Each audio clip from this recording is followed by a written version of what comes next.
Hello and welcome to another video. So today we're taking a look at another spell boost rune deck. This one I believe is only slightly different to the previous one we've done. This one is only running a single Adorable Genius and a few other little card differences, which makes a little bit of an impact on the deck itself, but seems to do quite well. Despondent Chimera still does a nice job, and Giant Chimera is still a good way to finish. Outside of those two though, the Flame Destroyers give you massive amounts of presence. The Serpheric Blade, of course, deals with Tenko Shrines and other such annoying creatures. And of course, Tenko Shrine can also be dealt with pretty well with just big bodies, which works out nicely. Plus, you don't have to put things on board, which means as long as you're just defending a little bit, you are pretty safe. So this deck usually will finish around about the Giant Chimera stage, maybe a little earlier if you can do Flame Destroyer and Despondent Chimera early, but outside of that, usually finishing about turn 9 and closing the game out in one foul swoop. So we're going to get right into this and check it out. So our first matchup is against Haven. That was semi-predictable. I mean, Haven is running pretty wild on ladder, although I do find that Rune, Dragon, Sword, and those three are the main ones that seem to do pretty decently against both Tenko and Lion variants. Able to counter them pretty hard with decent tech cards, which does very, very well.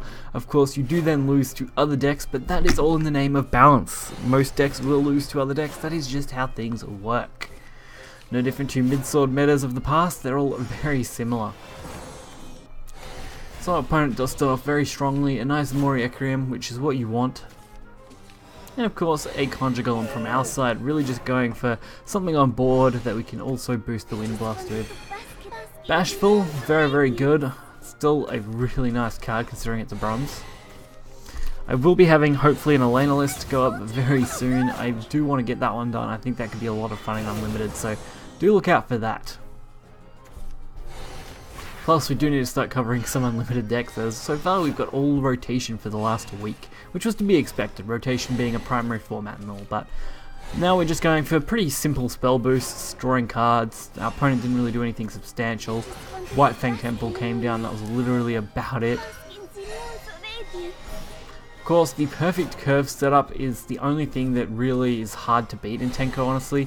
If they can go White Fang, Shire into Bashful, straight into the 6-drop filler, which was pretty decent, and then just pretty much heal out from there, it's very hard to beat them, of course. But if they don't do that, you are pretty safe. So they are going for that early White Fang Temple, which makes sense. If you don't get Tenko Shrine, White Fang Temple is your next best option. We did banish a pretty decent card, but that is fine. We are going to be able to remove most of this pretty effectively and maintain a nice board. With this 5/5 only being down to 1 health, does mean they have to commit something to remove it. Whether that's something good or something bad, only they will know. So there is the Shrine finally. And that's a good way to deal with things. Holy Priest is a great card for dealing with cards like this, so we definitely made a nice play. Does that mean we're going to give up though? It certainly doesn't. We did get our Magic Owl, which is a massive spell boost onto this board. All we really need to do now is remove things without too much loss to ourselves, and then we will be okay. So going for a little more draw power, just trying to get whatever I really can at this point and set up these massive Flame Destroyers. So I'm hoping they wouldn't have a decent way to deal with these Flame Destroyers. Unfortunately they had Thermos Purge, which is almost a perfect card to have on 8. Although it does cost them in the entire turn, which isn't bad for us. Buying a turn when you're going for a Giant Chimera combo, always worthwhile. So we do get to spell boost pretty nicely. And I also set up the Adorable Genius. I wasn't too worried about getting an Evo point, as I'm probably not going to use them in this matchup because we don't have Despondent Chimera and that's not really going to do much good without it, so why not just hold off. Oceanus, not a card I expected honestly. I guess it makes sense. Ruthless Water Drop and Healing, both good options. And why not run another decent drop? There are so many different versions of Tenko Shrine floating around that some cards will always be a little bit of a surprise. So Ars Magna deals with that. Let's get that in the heal, which means we take 2 damage, so we only really healed 1. But that's fine when we're aiming to really just spell boost this Giant Chimera up. Unfortunately, we then draw another Giant Chimera anyway.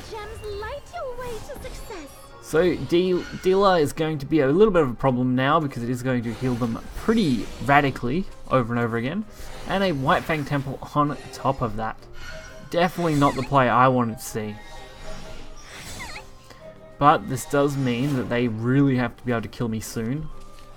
And with absolute zero bleed, we are able to remove things pretty easily and set up a nice little flame destroyer, which will block out a reasonable amount of Tenko burst, or in this case, just bait them really heavily into using all their play points, which our giant Chimera is actually pretty massive at this point, more than enough to end this game out with 22 damage Chimera plays.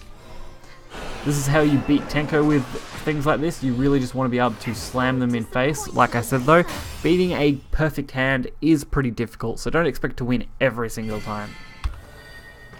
And so while the first game was very meta orientated, this second game here is actually against something very different. This is not something I expected to see anymore, and definitely not something I wanted to see anymore, as it's definitely a deck that was pretty good back when it was effective with things like Test of Strength. Not so much anymore, as you don't really see floating around, but Dark Alice Shadow, honestly, is one of the weirdest decks, and something that I haven't seen since late 2017.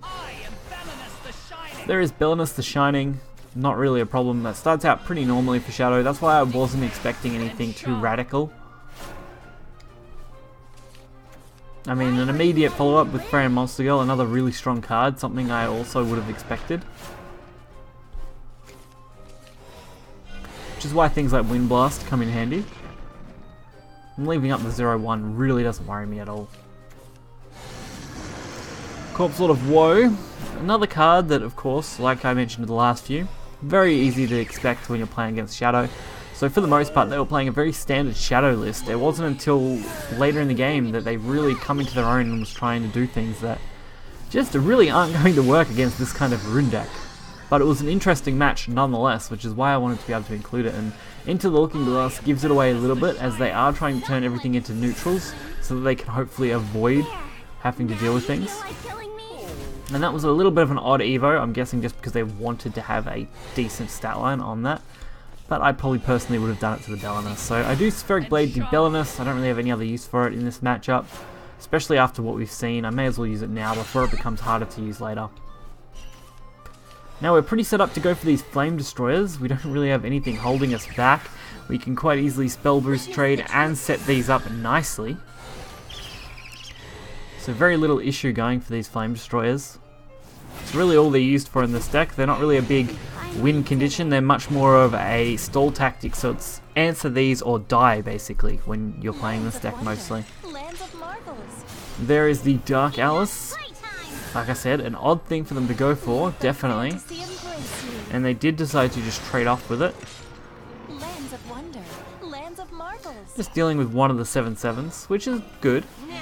But we have got 13 damage on board now, with more than enough ways to really deal with Alice. Which I felt like warding was probably the better of the two options that I had there. Instead of getting rid of it, considering they'd already destroyed it, there just wasn't much point. All they really have is whatever's in their hand and what they're about to lose, which looks to be a reasonable chunk of the deck. So they tried to remove this. Unfortunately, with only one play point, they don't quite have enough. They were just one damage off being able to remove that. See, so like this deck definitely has different ways to win, which is nice. So overall, this deck isn't too bad at all. It does well in the Haven matchups, like at least 50 to 60% win rate with this deck, somewhere in between that. So I'd say at least breaks even with most Tenko Shrine decks. Haven't been able to fight many Lion decks yet, but I feel like it'd be a very similar story, as you can drop bigger things and remove their things a lot easier than they can you, so it's going to be pretty good for that. Of course, you do have pretty much three main win conditions: Despondent Chimera, Giant Chimera, and Flame Destroyer, of which you can combo any of those three together to really pull it off. You're pretty much able to clear anything at this point. Absolute Zero Blade, Wind Blast, and Spheric Blade, and Fiery Embrace, four amazing clear cards, and some even have extra effects, which is awesome. Castellio also combos nicely with Golem Assault and Consecration, which works all well together, which is why one of these actually isn't too bad. You can also, of course, use its Evo, which works out well. Then of course you've just got your standard amount of draw power, and that's mainly the whole deck. Everything else is just either spell boost or putting small things onto the board like Conjure Golem. So if you did enjoy this video, hit that like button and subscribe. You'll find the deck list in the description below, and I'll catch you guys next time. See ya.